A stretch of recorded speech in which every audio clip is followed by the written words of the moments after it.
Peter and David are still no nearer solving the mystery of Jonathan Flaxton's disappearance 13 years ago.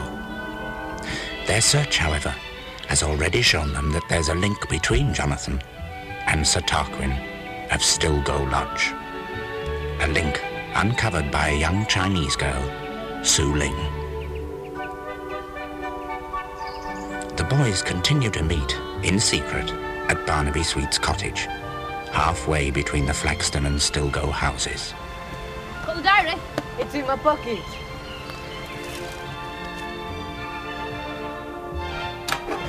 Barnum. Today, they've come to re-examine Jonathan's diary, found hidden away in the globe in his locked room, in the hope that it might furnish them with some of the elusive answer. The diary of Jonathan Flaxton, 1877. 1877, that date keeps cropping up.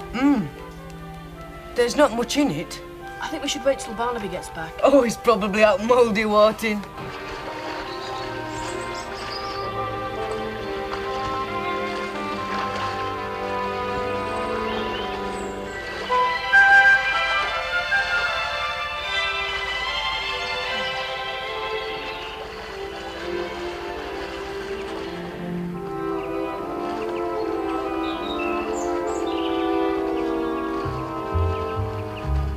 Let's see what we can find.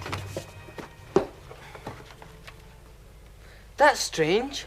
What is? There's some writing here, but I can't understand it. Let me see. Jonathan's used a sort of secret code. Maybe he didn't want any strangers to understand what he'd written. Strangers? More like his own father. Then why didn't he take the diary with him? Perhaps it wasn't important. Maybe not important now. What does it say? It is Imperative? that I go to CV. CV? Must be a place. Or a person? No, a place. A town or a village. V for village? Yes. Some village beginning with C. Carliston Village. Of course. Most important, visit CV, 6 o'clock, meet H. Who's H? Must be someone pretty important. He keeps mentioning H all the time. There's something strange about the entries for April. Strange? Yes, every time Jonathan mentions meeting H, he stresses how important it is. So he does. Imperative. I meet H, must see H without fail. And here again, must get away early to see H in CV. At the U.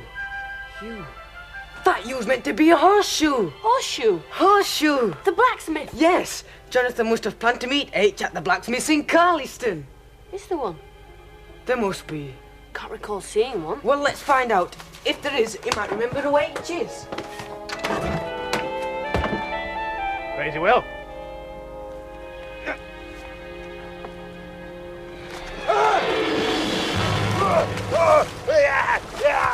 Yeah, no, you're not all right. Poaching them duck eggs. Since when have you?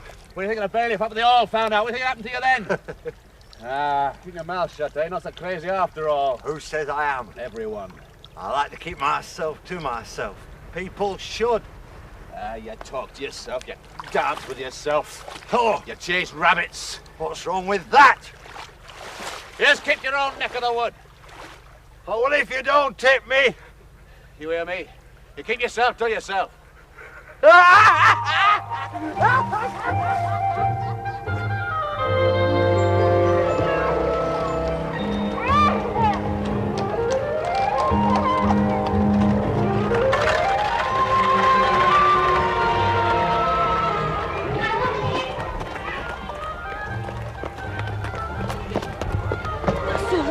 Where she's going to.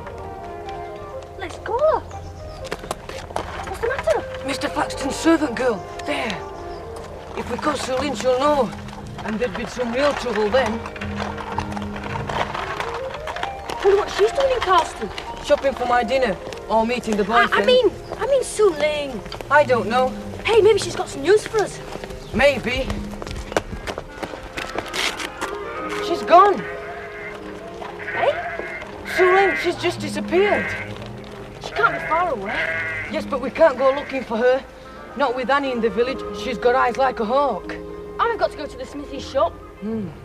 Best if we circle round. come at it from the other side. Then we won't run into Annie.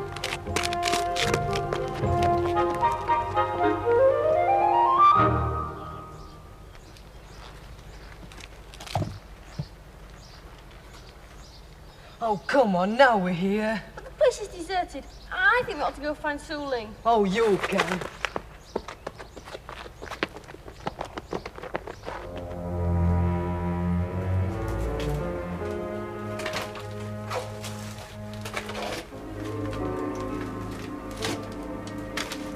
It's an awful smell. Hunt around. See if you can find something. I don't even know what meant to be looking for. If Jonathan met H here, he must have had some reason. It's 13 years ago, Peter. Before you and I were even born. Even so. Peter, come here. What is it? I don't know, it sounds sort of hollow under this sacking.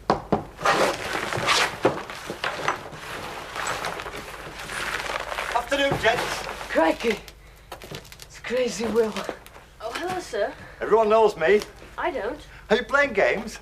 Can I join in? Well, if you wish. I like games. I used to play highwayman once, but I don't like it no more. Oh. Has it been raining where you come from?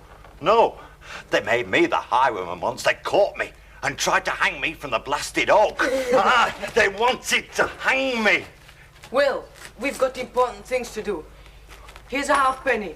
Go and buy yourself something from the village shop. Oh, a halfpenny, all to myself. Thank you very much, young sir. Hurry, before the shop closes. Right.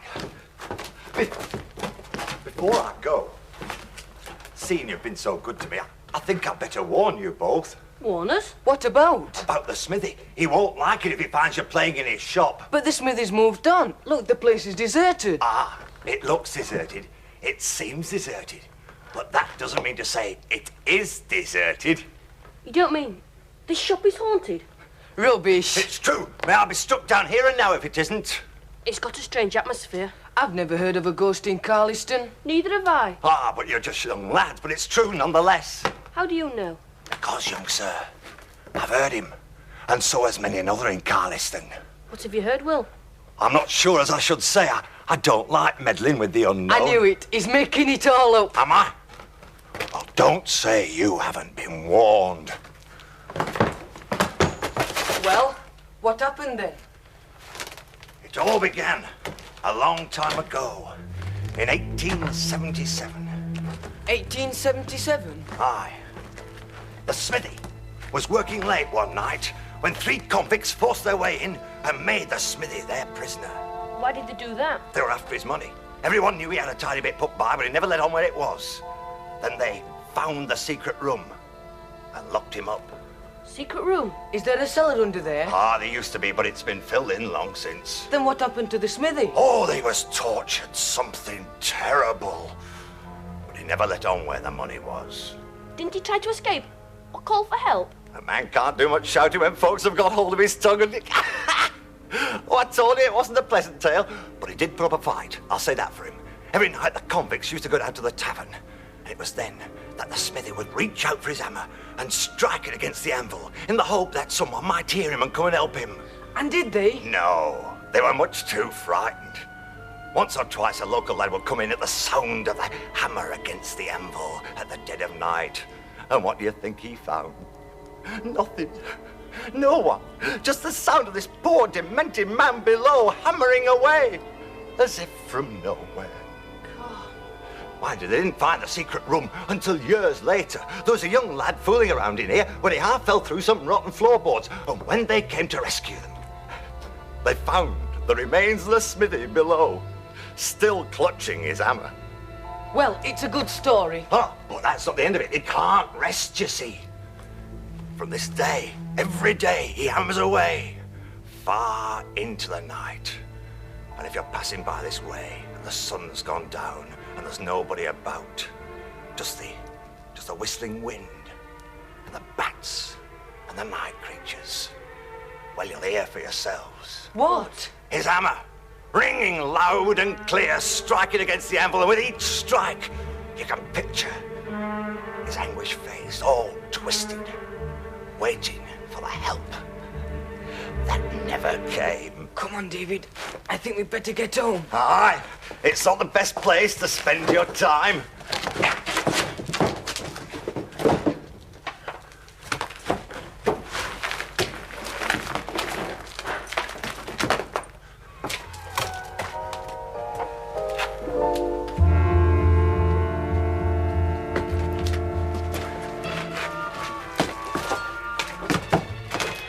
What did you want to come back in here for, Peter? It's that trap door. What about it? Will said it had been filled up, didn't he? Yes. Then why does it sound so hollow?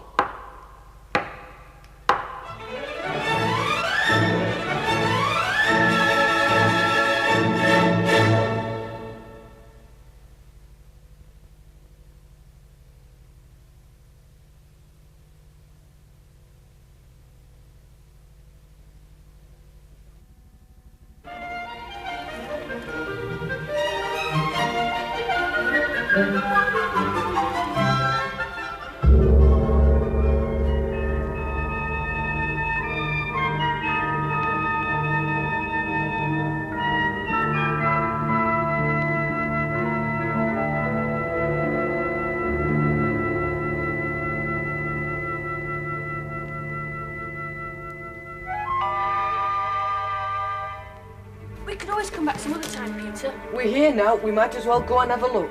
After all, it is a clue, isn't it? But Jonathan's diary didn't say anything about a trapdoor. We might find something down there. Look, even the hinges have been oiled. But the blacksmith, There is no blacksmith, nor has there been one since 1877. that date again. The year Jonathan left. Crazy Will said. He's a simpleton. Come on, help me lift this.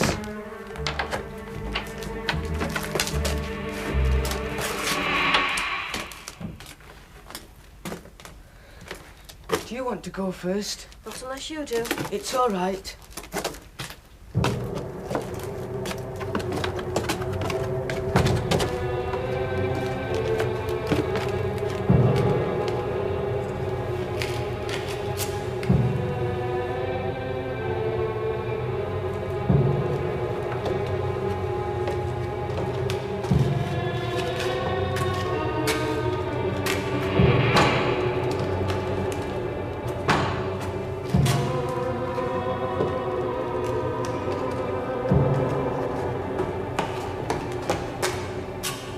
Don't think much of this place, do you?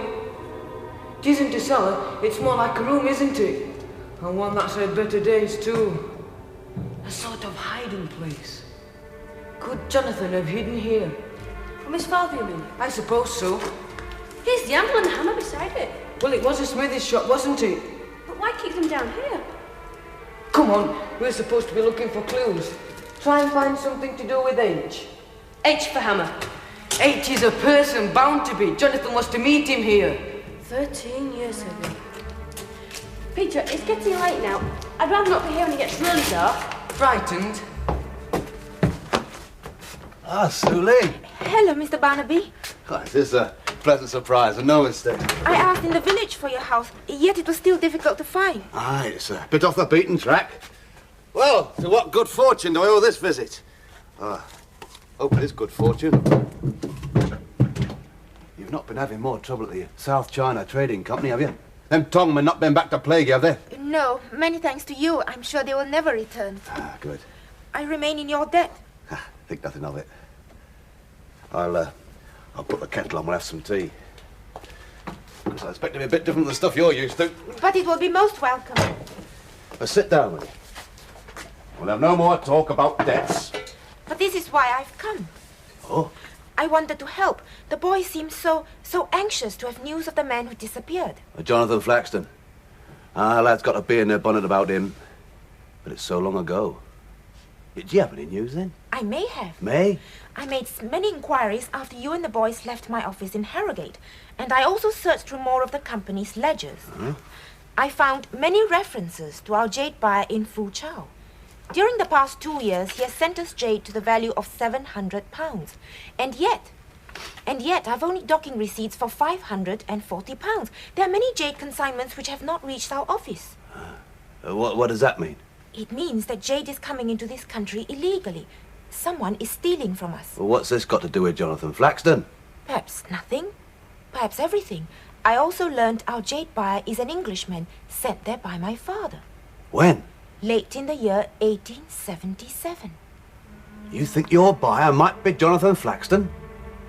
It is possible. The South China Trading Company. Sulling's company. Aye. Open the door, Stratford. The tide, quick! Span the shelves! Light the lamps.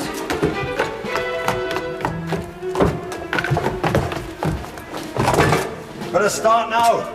We've a lot to do before the night is out. One thing about this place, it's as safe as the Tower of London. Just as well for the work we have to do. Though I did find 2 young lads prying around upstairs this afternoon. Upstairs? I frightened them off. I told the story of the ghost of Carliston and how his spirit was doomed to strike the anvil for all eternity. I fried the daylights out of them. We shall soon have to find another place to work. Others have come private. In the meantime, the blacksmith will keep them away.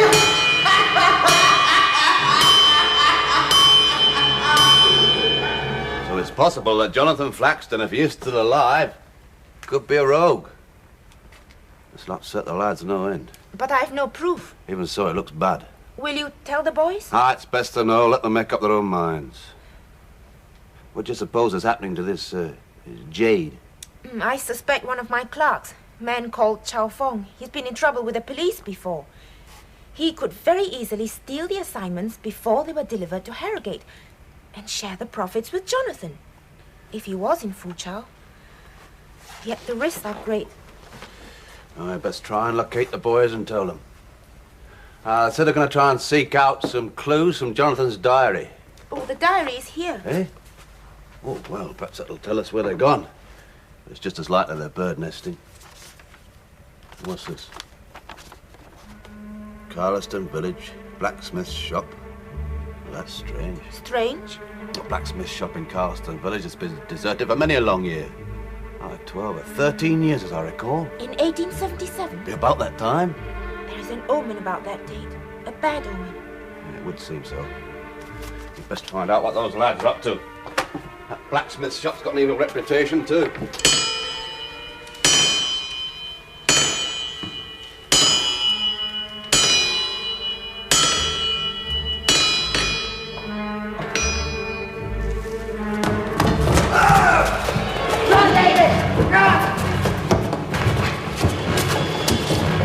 Keep me here forever. We don't intend to. David will fetch out. But you'll be far away, ain't you, Fulton? Why bother with all that? Why not settle the matter now? He's seen too much, hasn't he?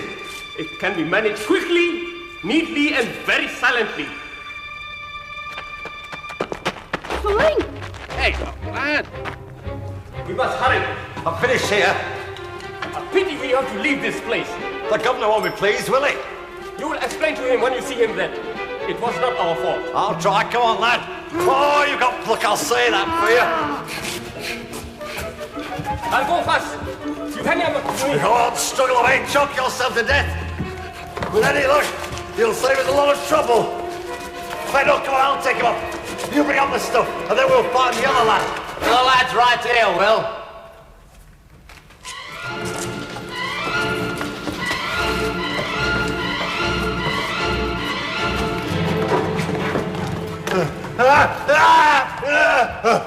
Meet two chums of mine from the alehouse. Gentle as two flies. All right to come down now, Sterling. All right, make it tidy, lads.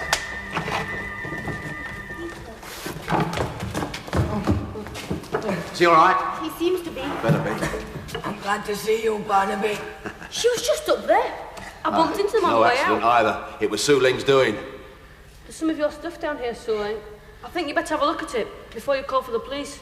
I feel before the police come, you better make yourself scarce. But I'd like to Not ask- tonight. Now get off home as fast as your legs will carry you. Go on with you.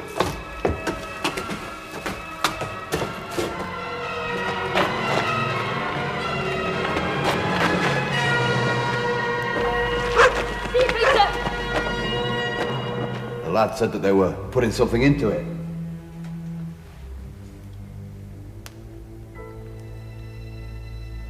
Ah, yes. I understand now. Well, what is it? The curse of the Orient, Mr. Barnaby. This is opium. Pure opium. These two are going to have a difficult time explaining that away.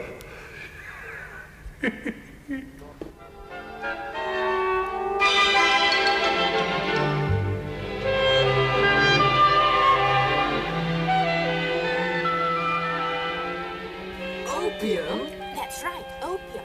Chow Fong imported the jade, pretending that it had been ordered by the South China Trading Company. When the crates of ornaments arrived in England, they were taken to that cellar below the old blacksmith shop, and there the two villains set to work. So Crazy Will wasn't as daft as we thought. Ah, you're right. The police don't think he was the ringleader, though. He and Chow Fong just put the opium into the ornaments. Then they were sent to various curio shops up and down the country. That is how the opium is distributed. It is believed that the money went to the powerful Chinese thongs up in London. And Jonathan sent the stuff to Chow Well, Fong? we don't know that, lad. We don't even know for sure whether Jonathan is still alive. So who is the man they call the governor? I think the police believe it is me. Well, I don't. The police did say I thought it was someone local, though. Someone in a high place. Maybe even a respected member of society. Anyway, the important thing is we kept your two names out of it. But if Crazy Will and Chow Fong confess to everything... They'll only confess to as much as is good for them. That means they probably won't tell who the governor is. It's not over yet, though. It would have been as well if we had never looked in the ledger. Now both Jonathan and I are under suspicion. You're not as far as I'm concerned. Nor I. And my mother knew Jonathan.